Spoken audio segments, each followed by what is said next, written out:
Right, I'm up. It is 26 minutes past 7. So that is the closest we're getting to a sunrise today. Well, that's all right, you know. It is actually raining a little bit, but this is supposed to be the last of it for the day. We're definitely going to the stone circles at Macri Mor. I'm just having a cup of coffee. I'm going to finish sorting out the van. I'm nearly ready, actually. I've been up for a while. And we're going to set off and we're going to see what we can see. The lady in the museum yesterday recommended wellies, so it's a good job that I bought some. Right, here we go.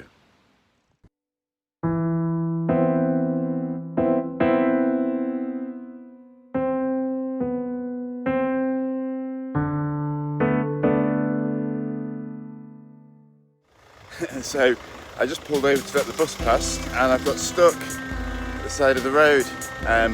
But a lady just stopped and she's going to go and get a rope and tow me out. She lives just up the road, so yay! Oh dear, good start.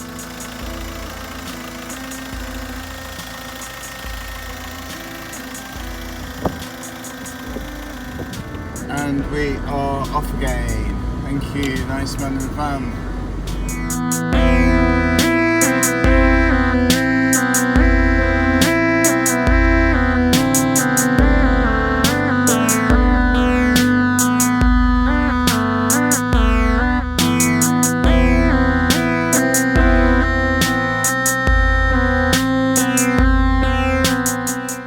Right, if you're not interested in old stones, then you should maybe fast forward a bit because there'll be quite a bit of this. This is Moss Farm Road, Cairn, and you can see behind me this mound with these stones around it. This was a Bronze Age burial for an individual. They found a stone box, a stone kist in the middle of this with one skeleton in it. About 4,000 BC, no, 4,000 years ago, 2000 BC, something like that. And that's the first place we're going to see today. There'll be a lot more.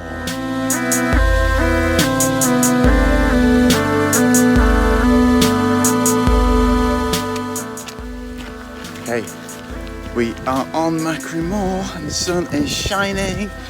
And I've left my sunglasses in the van, so there's been lots of squinty videos. So Macri Mor is this area of this huge complex of Bronze Age monuments. So we're looking at, sort of 3,000 BC maybe. Stone circles, some kind of burials, some single standing stones. And like a lot of these things, it's interesting because these days it's very kind of bleak and inhospitable. But a lot of that is down to kind of climate change, not recent climate change, but climate change thousands of years ago where it got kind of colder and damper up here. But even when they were building this, it wouldn't have been somewhere to live, and there isn't a lot of evidence for settlements around here. It's basically a sort of a ritual area, a sacred place, so people would come, their settlements would be nearby, and they chose to build their monuments here. And whether that's because they're in alignment to certain sunrises and sunsets, or whether it's because they're aligned with natural features, the hills and the mountains that sort of surround this moor on three sides, is open to conjecture. But as you'll see, there's a lot of really impressive stuff here. And I've been wanting to come here for a very long time. So we will press on and see what we can see. This is Tormore 2 Chambered Cairn. As you can see, it is very ruined. There's not much left of it. It would have been similar to what we looked at the other day, with the giants' graves, but there's not much left of it now. By the way, these things do get more impressive as the day goes on.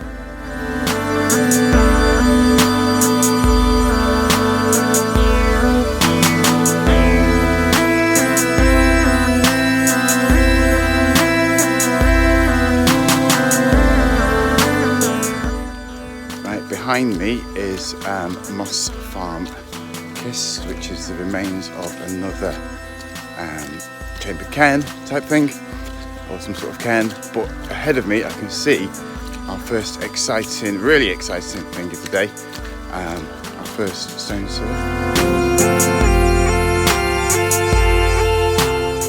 So often when there's a lot of sites in an area, and especially somewhere like this where some of them were lost under the peat for a long time, they quite often get rather boring names. So this is known as circle number 5, which is behind me. Here it comes. So that is circle number 5. It's actually 2 concentric circles. It does have a local name. I won't try and pronounce the Gaelic. Fingal's Cauldron Seat, where the giant Fingal apparently cooked his dinner. But we'll go and have a look around there.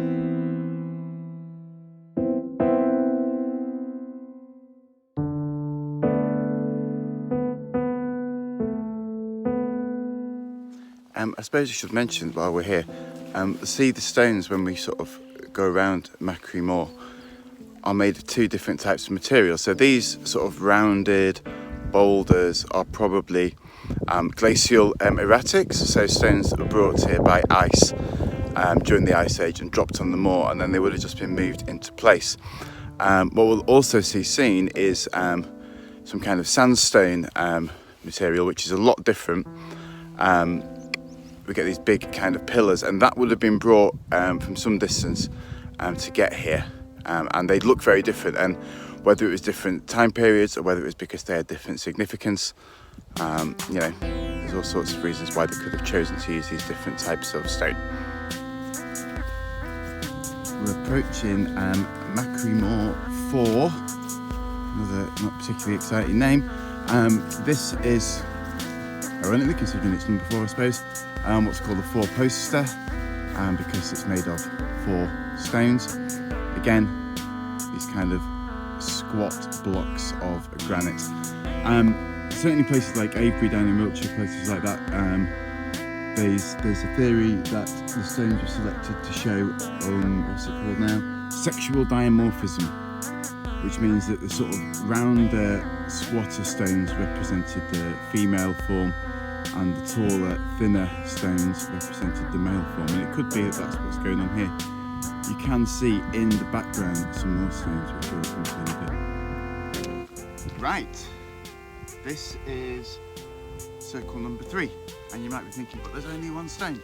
There are stumps of some other stones around here. As you can see, this material that this is made out of is completely different. And this is the sandstone. It's got this really cool weathering coming down from the top, because when the sandstone was laid down in geological time, it would have been like this. They've now stood it up like this, and all the rain can get into those weaker kind of bedding planes. It's the same problem they've got with the Portland stone on the Houses of Parliament, because they laid that the wrong way around. In the background behind me, you might just be able to see the tops of the next circle, which we'll go to in a bit. There's 3 big stones there, and again, these are very different type of monument to the ones over there. We'll have a look, see them next.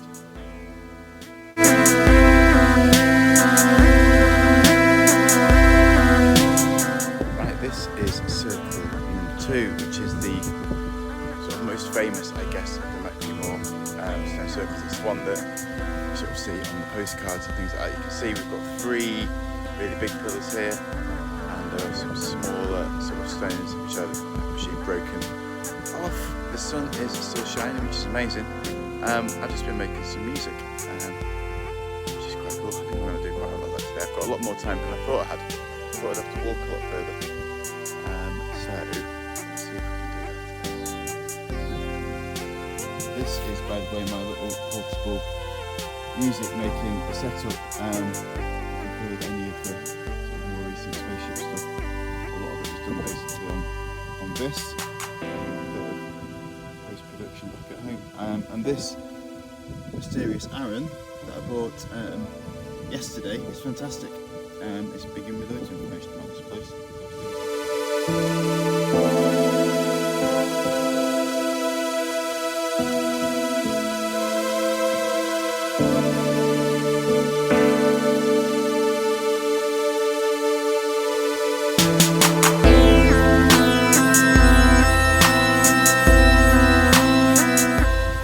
Right, this is circle number 1. I'll film the shot so you can see it a little bit better. It's very close to circle number 2. And what's interesting is we've got these alternating kind of thinner and bigger stones, and they did think originally that the big ones were granite and the thin ones were sandstone, and then they looked at the thin ones again and realised they were actually also granite, just different granite. But it's still, the alternating thing is still interesting, and like, as I was saying before, it's similar to the alternating stones in the Avenue at Avebury site, for example. Through the gap just there, you can just see another stone circle, which, as we've got to number 1, must therefore be number, I've forgotten now, 6, I think, or sometimes known as 11. It's very confusing, but it's another stone circle. This whole area, I have been amazed today. I've wanted to come here for so long. And now I am finally here, and I've got the weather after this week of rain. I've got a beautiful day on my last day, and I've realised this morning my ferry's not till like 7 o'clock, so I've got loads of time today to try and do some things that I wanted to do earlier on in the week. So I'm going to push on. I think there's some more stone circles. I'm going to see those, and then I still should have loads of time this afternoon to do some other things. Yes.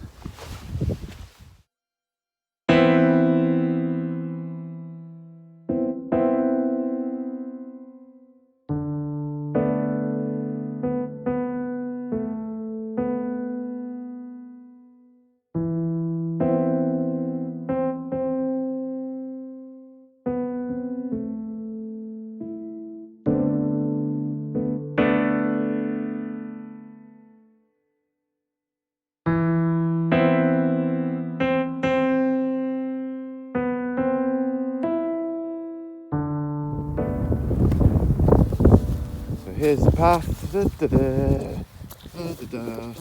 and then it is a pond. It is a pond that way, and it is a pond that way, and beyond the pond it is a bog. You can get at the other stone circle from the road, I think, on the other side, so maybe we'll go and see that a bit later on, maybe not.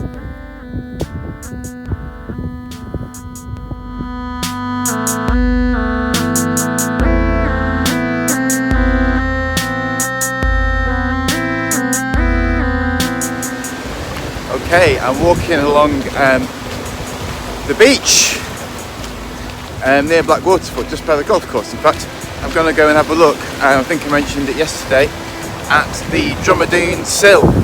I'll talk about them more when we get there. But this is amazing. I'm like having to try and pack so much into this last day now that the weather's got a bit better. But yeah, let's see if we can find some more geology. Well, that didn't take long. We found some geology already. This thing coming through behind me, you see it goes that way, and if I turn around, carries on, goes off out to sea. This is what is known as a dike. And a dike is another sort of igneous intrusion. So we talked about how a sill goes along the bedding plane. A dike just cuts straight through whatever's there already. It doesn't care. And in a minute I'll turn the camera around and we can actually see where this igneous, this is probably some sort of basalt, where this pushes up against the natural sedimentary rock. So you can see really clearly here, we've got our dike coming down, moving away from the camera, and then next to it, this light coloured rock is whatever the local sedimentary rock is. It will be baked at the edges. If you kind of looked at this under a microscope, you can see how the rock has been baked, and it will change slightly the further away you get. Also, obviously, the dike is a lot harder than the rock around, which is why it's now sticking out to sea.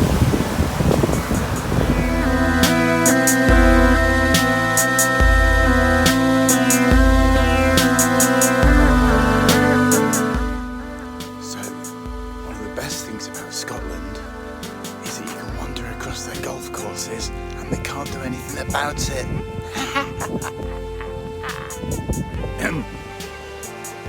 So behind me is the Drumadine Sill, and this is a huge intrusion, Drumadine Point. And like I said, with a sill you're going kind of along the bedding planes with the rocks already there. What you can also see is this really fine example of, it's like a columnar basalt. So just like with the Giant's Causeway, when this stuff cools, it sort of cracks form and you get these huge, great columns. It's proper impressive.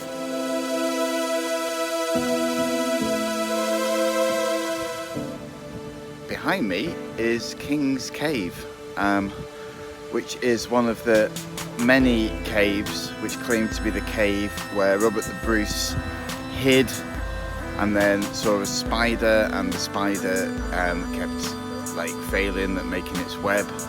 So then he tried again, so Robert the Bruce said, "Oh, I'll try again," because he kept getting beat at fighting. The story's not true, and Robert the Bruce probably pretty much certainly didn't go in this cave. But there's an interesting carving of a kind of a cross/sword thing. There's a man with his hands in the air. There's and also some deer and horses, and the animal carvings might be Iron Age. There's also a lot of graffiti, a lot of that famous 19th century graffiti and more modern stuff. But we'll have a look and see what we can see.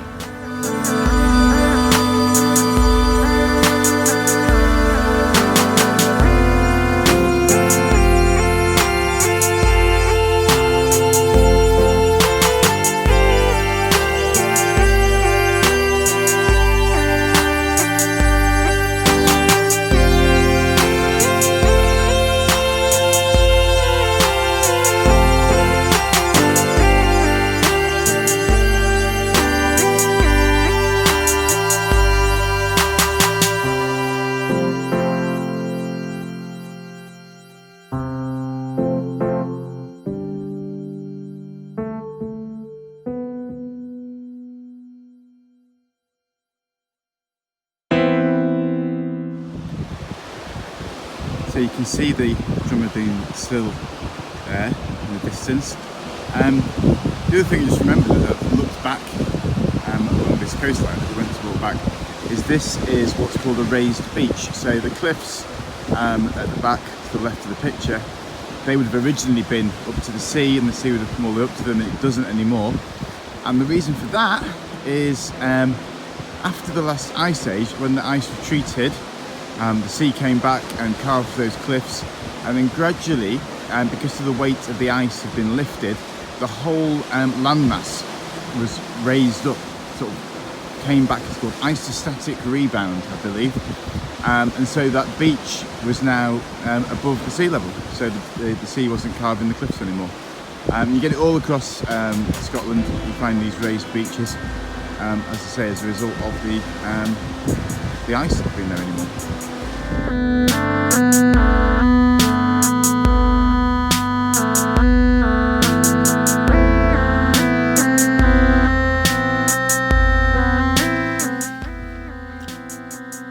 Okay, I reckon this is probably it.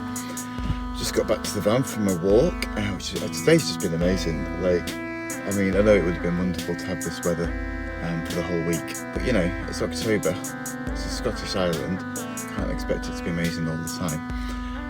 I'll definitely be back here. It's been brilliant, and I've got so much more to see, and it's just been great. It's just like, and it's the first time I've been on holiday on my own for this long, you know, which can be daunting, especially when, you know, you're not actually meeting someone when you get there, and you can't go into the pub or whatnot because that's all closed.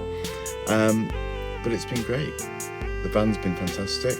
It's kept me warm, it's kept me dry. I even managed to dry all those wet clothes in it somehow. And it's been wonderful. So I'm going to drive, make my way slowly back around to Bruddock. The ferry's not for a while yet, so I think I'm going to drive all the way around the bottom of the island. Get the boat over, and then just drive on the other side, and stop at some point and get home in the morning. I hope you've enjoyed this week. I've really enjoyed making these videos. It's been really good fun. Next time I go somewhere, I will make some more, I imagine, because it's good fun. But if you have enjoyed it, please like the video, subscribe to the channel, tell your friends, share, show your gran, whatever it might be. you know, it means a lot. And when people sort of comment and say nice things, it means a lot as well. So thank you, lovely people, for bearing with me with this week.